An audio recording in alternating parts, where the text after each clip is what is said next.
Bonjour à tous, c'est Paltem pour vous présenter un nouveau sapin en sucette.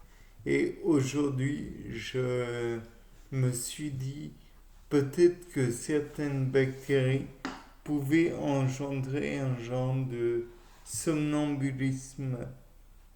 En effet, si durant le sommeil, le corps il refroidit en dessous de 37, je pense qu'il atteint, enfin bref, qui baisse en température.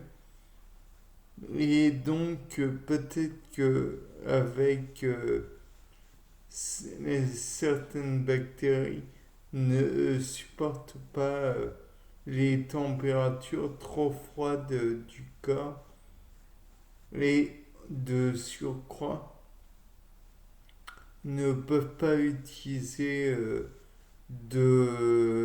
comment dire, de réserves qui sont présentes dans l'organisme. Il faut leur apporter les, le glucose sanguin via une, comment dirais-je, une activité cardiaque un peu plus importante. Et pour cela, dans les deux cas, on peut envisager que la bactérie engendre une activité physique en donnant par exemple des informations au cerveau via des éléments, des hormones ou des molécules qu'elle produirait. Et donc, si elle produit des molécules pour dire au cerveau d'activer les divers muscles, ceux-ci vont faire marcher les mitochondries qui vont oxyder le glucose, glycolyse, enfin vous connaissez les différents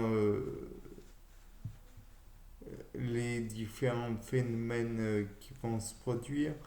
Les enzymes, chose très importante, vont être peut-être sous-activées puisque la température du corps ne sera dans un premier temps pas très importante et étant donné que la bactérie va chercher peut-être à limiter l'élévation de la température par les réflexes de fièvre, etc. Peut-être va-t-elle forcer le corps à être en en hypothermie peut-être. C'est à vérifier bien sûr, ce n'est qu'une hypothèse, mais le fait est que peut-être que cette bactérie ne supporte pas une élévation de la température par les simples réflexes du corps. Peut-être que le glucose, justement, elle va le détourner à son profit.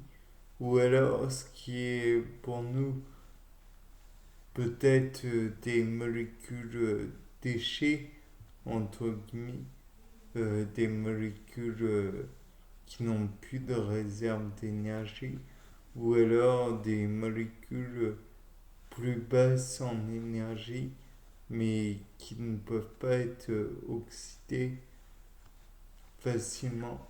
Ou alors peut-être y aurait-il des molécules qui pourraient être consommées uniquement par des températures, lors de températures plus basses par la bactérie.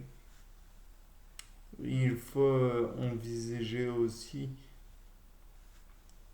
peut-être que si l'organisme emploie du glucose sanguin, il va peut-être en période de jeûne, naturellement, il va peut-être puiser dans ses réserves et peut-être utiliser du glycogène ou des lipides présents dans les adipocytes, ou alors peut-être va-t-il devoir faire appel à un genre de fermentation, bien que cela soit assez délétère pour l'organisme, ou alors il existe des tas de possibilités naturellement.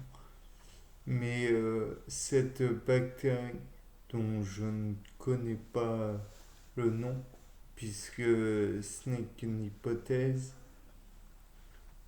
peut-être que celle-ci ferait la fermentation afin de recycler les éventuels déchets de l'organisme ou de prélever des molécules autres. Bien, sur ce, c'était Paul Dam pour vous présenter un nouveau sapin en sucette. Au revoir.